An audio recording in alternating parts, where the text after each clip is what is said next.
The day before my daughter's wedding, I watched a storm dress itself as sunlight.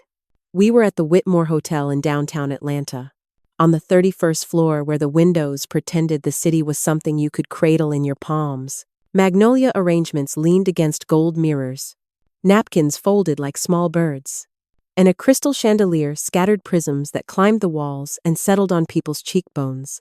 My daughter, Nia, floated from table to table in a silk robe and house slippers, pinky raised around a flute of ginger ale. She has my smile but her father's elbows, angular and sure, as if she was born to gesture at futures.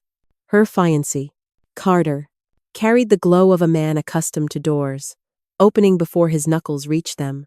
He was the kind of handsome that photographs remember, with cheekbones you could hang a coat on and a voice smooth as velvet ribbon being pulled from a box. He found me in a hallway, lined with black and white portraits of famous guests, each face frozen in the act of pretending time doesn't exist. He asked, with that polite lilt.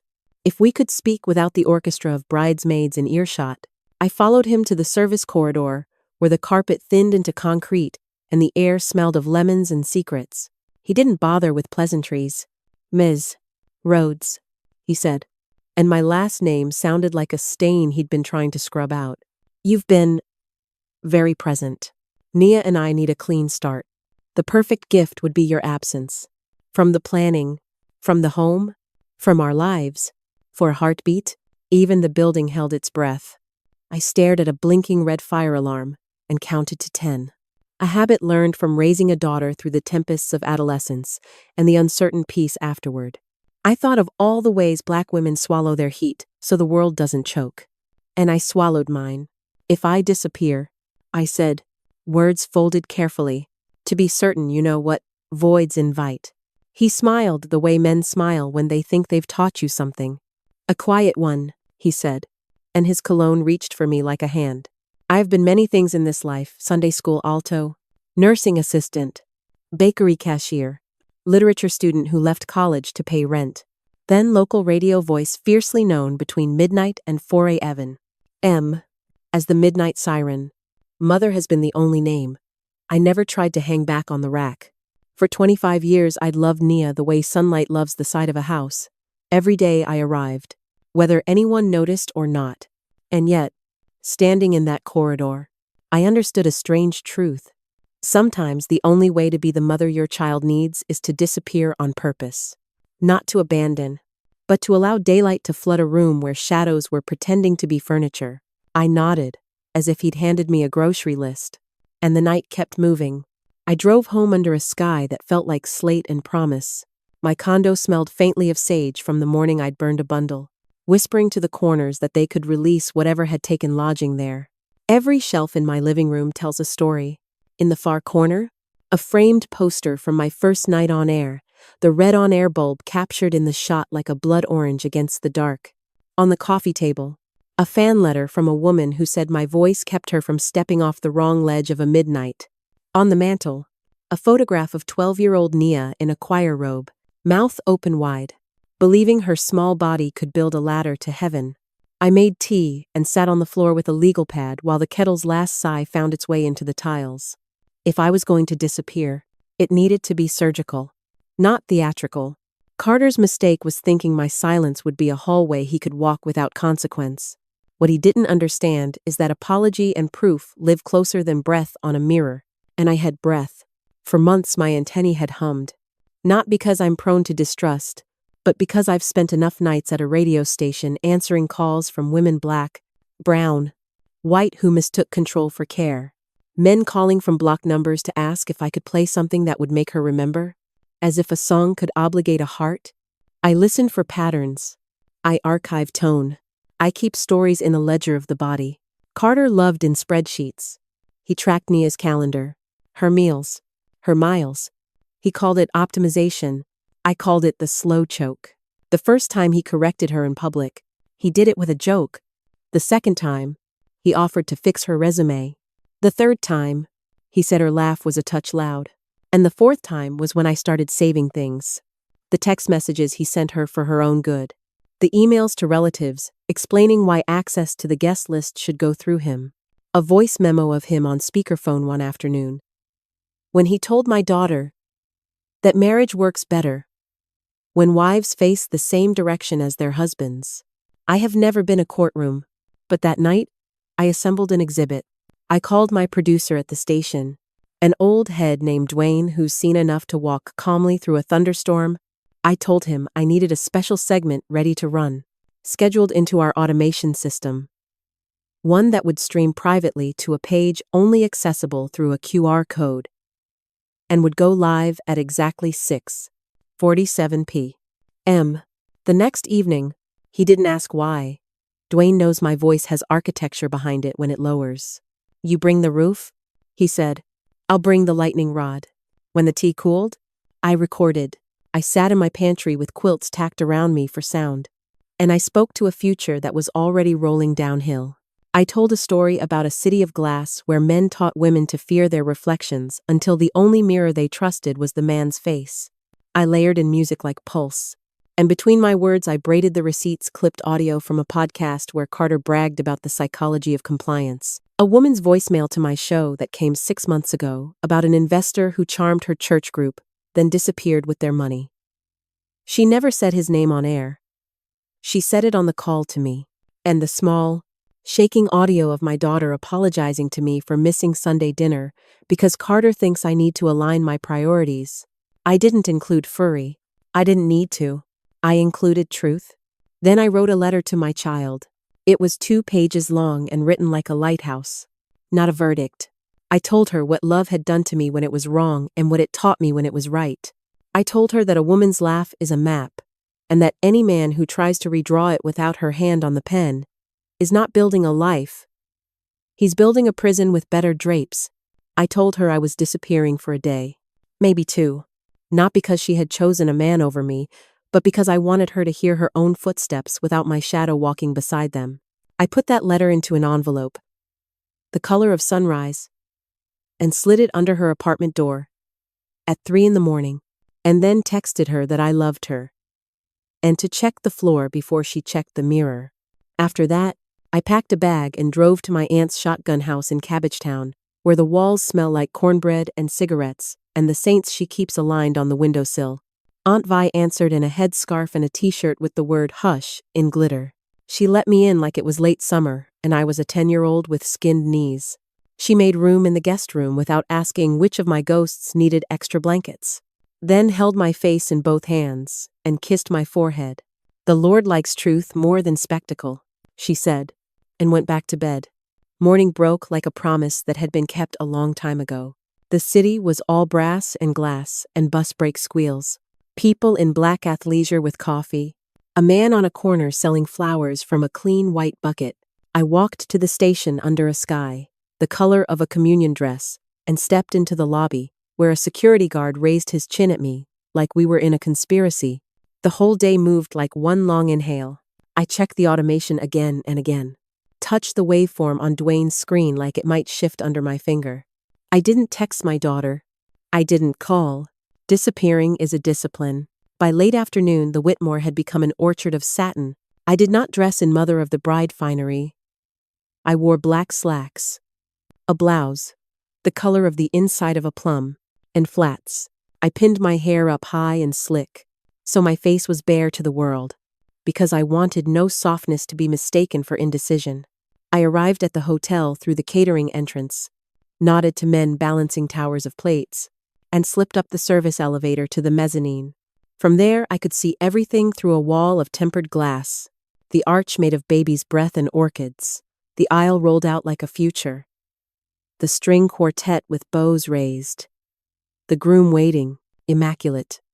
My daughter standing with my brother, luminous and steady, holding his arm like a lighthouse, balances the dark. The ceremony was beautiful in the way most ceremonies are, words burnished by tradition, the air trembling with nerves. When the officiant asked if anyone objected, I did not interrupt. I have interrupted 100 midnight callers. I have spoken through tears and into them. It was not time to speak. It was time to trust the seed I'd planted to split its own husk. They kissed, and the room clapped. It felt like a thunderclap wrapped in lace. I did not attend the receiving line. I took the service stairs down, and crossed into the Thai restaurant next door, where the owner, a quiet woman named Ploy, who keeps basil in vases like flowers, saved me a corner booth.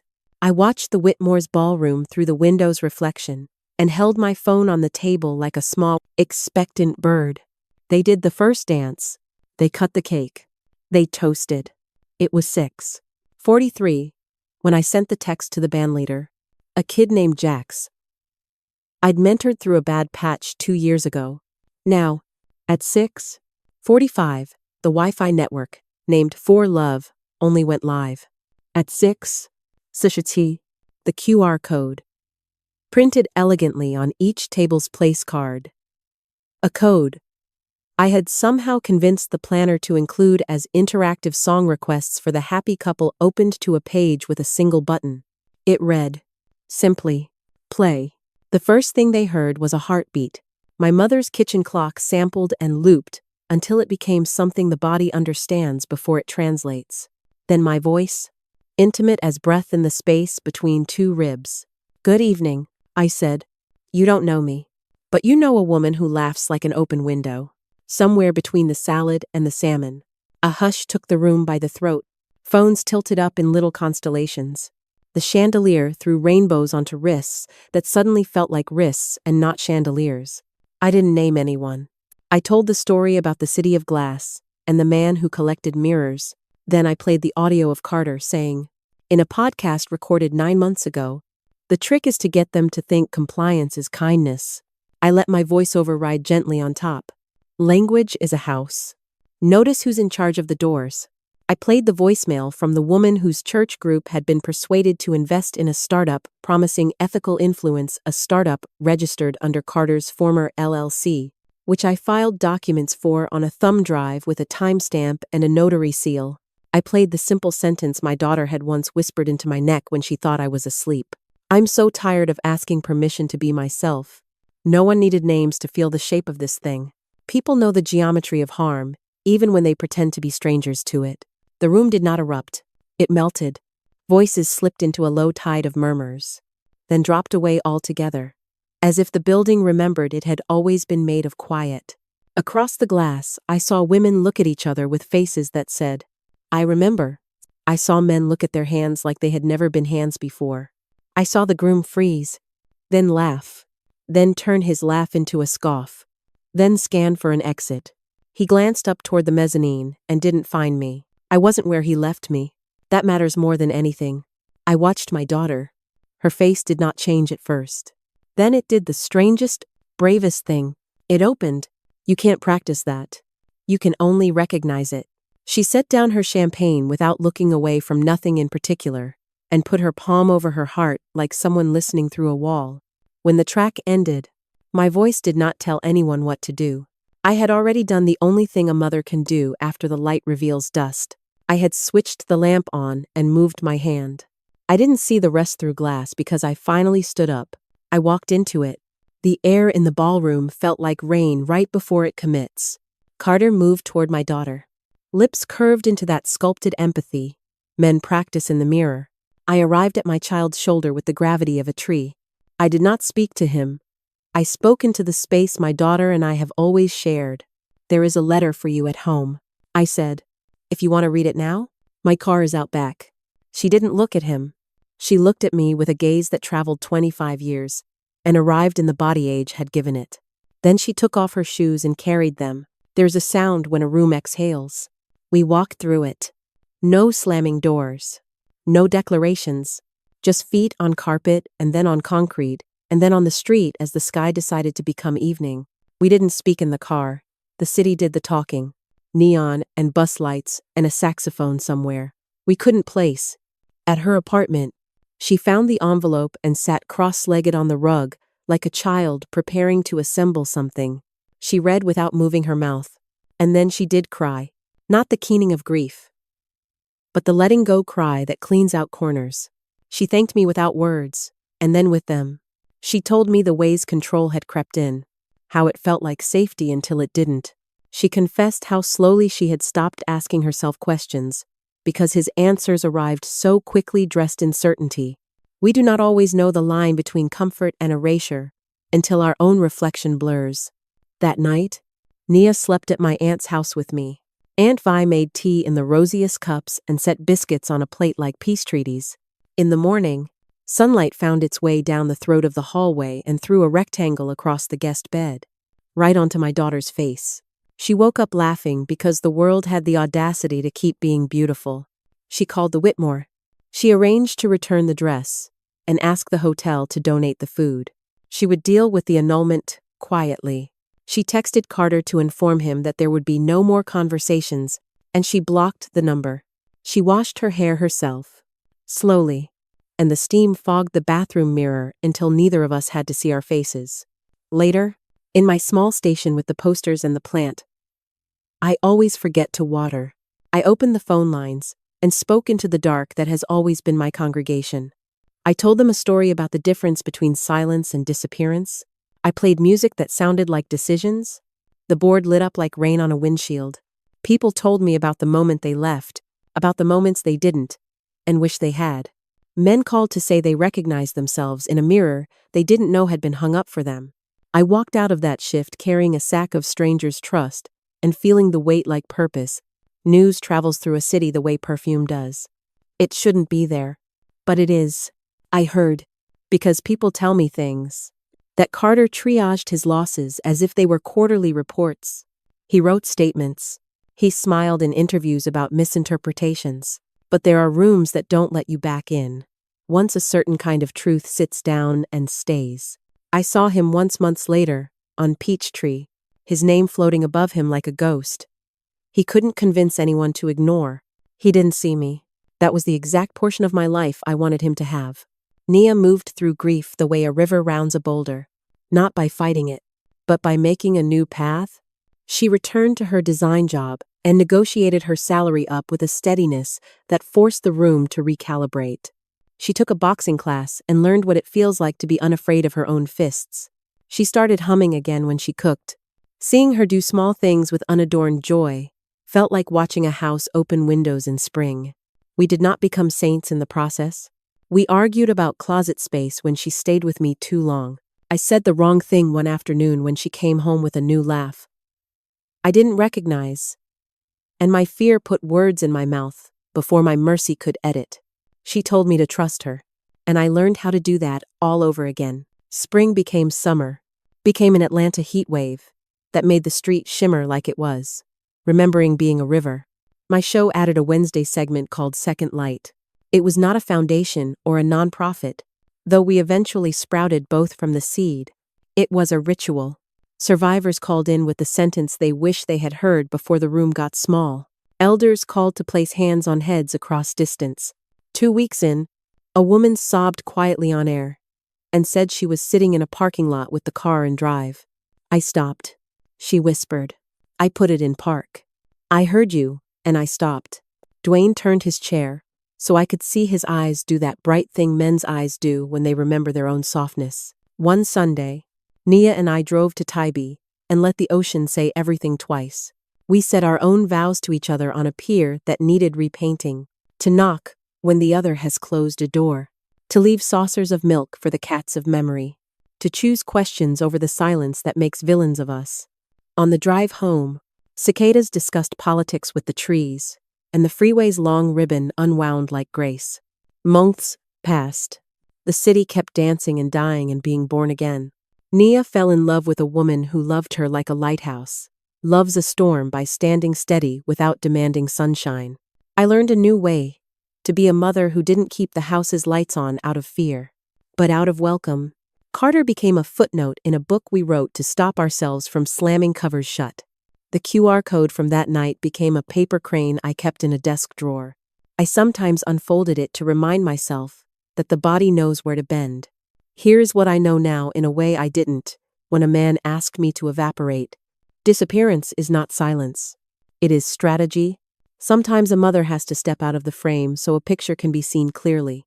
Sometimes the kindest thing is to take the room's air and then give it back with the windows open. Sometimes the gift is not a house or a check or a day arranged like a song. Sometimes the gift is the truth placed gently on a plate between the salad and the salmon, so nobody can pretend they didn't see it when they reach for the salt. If you are listening to this and find yourself tracing your life with a finger that never touches the page, I want you to hear me. You owe no one the smallness of yourself. Not a pastor, not a fiancé, not a woman in a mirror telling you to swallow down what makes your throat a doorbell. Don't mistake control for care. Don't confuse spectacle with love. Love doesn't hide the map. Love hands you your own compass and a full tank and 1,000 quiet mornings to practice leaving and returning and leaving again. If this story held up a mirror for you, let me know where you're listening from. Drop your city in the comments. Like this, if it gave you breath. Share it with someone who keeps apologizing for their laughter. Subscribe if you want more nights like this that carry you until morning. And tell me in the comments which part made you feel most seen.